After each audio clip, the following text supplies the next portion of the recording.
Sandip Sabharwal joins us on the show. Sandeep, let's begin by talking some of these pharma names itself. If you track Aurobindo Pharma or Divi's Lab closely, either of them? So Divi's Lab has been, in general, underperforming expectations, and and delivery has been somewhat not as great. And I think that's the difference which we are seeing between branded formulation companies and pure API, like API-based companies, which have been underperforming because API still see pricing pressure. But on the other hand, the formulation companies are benefiting because of lower input prices and reporting higher profitability. So Aurobindo, I think they have got into some issues with one of their major plants. Now, I was just listening to them saying that it will be resolved in 2, 3 months. Historically, FDA issues never get resolved in 2, 3 months. They take a prolonged period, almost a year or so. So depending on how that goes, I think that will determine the performance. Sandeep, what's been your portfolio positioning since the start of the month up until now? Barely a week or so, but anywhere you've added positions or booked profits? Not book profits, but we are sitting on around 15-20% cash because I have been expecting some correction. So corrections happen fleetingly, but they don't sustain and the market bounces back. So till we see some more reasonable levels in the market, it's tough to buy. Like there have been specific instances of specific stocks of the portfolio doing well. So that's something which we are watching out for. But in general, a wait and watch phase right now. Sandeep, I also wanted your take regarding Hero MotoCorp if you got a chance to look at the numbers and the overall two-wheeler space because the commentary for rural India seems to be improving. We heard from a lot of managements at the Global Business Summit as well, and we'll play out those sound bites. But what's your take on rural India and Hero MotoCorp? See, depending on which industry you are, the commentary of companies on rural India have been very different. Like, for example, for most of the durable companies, X of two-wheelers, the commentary still has been a bit soft. But two-wheeler rural sales are doing very well, whereas the consumer FMCG sales in rural India are still subdued. So I think it's not a straight yes or no on the rural markets right now. So, but I think the trends are positive, and as such, I think what we are seeing in the two-wheeler markets could get repeated in the rest of the durables and non-durable space going forward as we go into this year. So that could be the opportunities in those spaces. Hero MotoCorp has had a very strong run up, and I think at these valuations, it more or less factors in all the near-term positives. So I think if growth like this sustains continuously for a long period of time, then we could see more upsides. But I would think that it's fairly valued at this point of time. Real estate and hotels or hospitality. Do you think these are two spaces that one should start trimming positions and booking profits into? So I think hotels specifically, we are holding Lemon Tree Hotels and Indian Hotels. Now, I'm not selling both of them because I do believe that next 2, 3 years still will be very good for them.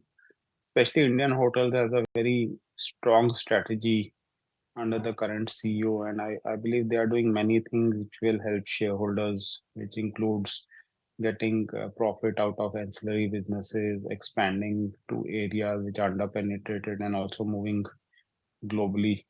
And I think that could help them. Lemon Tea recent results were subdued, but I think directionally it still seems okay. On the other hand, real estate, I think real estate, in my view, is entering into some sort of a bubble at this stage, given the way the frenzy is built up, the kind of advertisements we see of new real estate projects, and the price movement which has been there in the real estate segment. So I think we should be careful at this point of time because this kind of price hikes and volumes are very tough to sustain. So, and the stocks have run up substantially also. So I think this is one segment where we should be a bit careful at these prices. Although the rebound in SpiceJet as well has begun, but would you stick by with the market leader, that's Interglobe? I would. So we hold Interglobe in few of our portfolios. So I'm positively glad. I think they have their competitive positioning is very, very strong, and the kind of cash flows they are generating. I think not only in India, I think globally also we've rarely seen any company do so well. So they have a good strategy of keeping costs under control, and they operate on that model, and they are doing very well.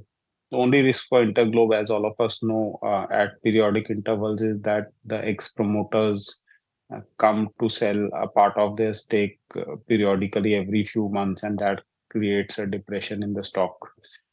SpiceJet, again, the news flow is decent because they're getting a significant fund infusion, which will obviously not only help them survive but also sustain. So I think it could be interesting how they play this out. So we'll have to watch for some time because and then take a call on SpiceJet, I would say. Okay, Sandeep, wanted to get in your thoughts on Hanasa Consumer. Just wondering if you've had a look at the kind of jump they have delivered in their profits, what the outlook is on the business as a whole, or whether or not you like anything within the new age tech space. So in the new age tech space, I think the only company which is doing very well is Zomato, obviously. Now, Zomato is again a question of at what price you buy because I could never buy it because when after it bottomed, it just shot up. So I think then it's a matter of timing when you want to time. But I think incrementally, their trends and the way the profitability is coming could hold that company in good stead. For NASA, I think numbers were, although on the face of it, profitability improvement remains looks good, but I think the growth was a bit lower than expectations, and we need to watch their profitability trend because a lot of their growth is advertisement and publicity push promoted, and how that plays out. And there were also news flows on high inventory into the system which is showing good results at the company level, but there's a lot of inventory which is there with uh, at the retail level or with the distributors, etc. The model, whatever they operate. So I think that's something which we'll have to watch out for. Okay, and it's interesting as well that Zomato in the news, as now we understand that they're looking to step up their restaurant signings as they have seen a bit of an overall slowdown there. That's in the shareholder letter. Sandeep, before I let you go, I wanted your take on the electronic manufacturing theme because this quarter, numbers from either an Amber or a Dixon or Sirma SGS of the world weren't impressive at all, and these stocks are trading at very high valuations. What should one do if you're holding on to these stocks? Is it the time to book profits or just hold on? I believe valuations are very high given the fact that these are low-end businesses which are largely surviving on very thin margins and PLI support from the government.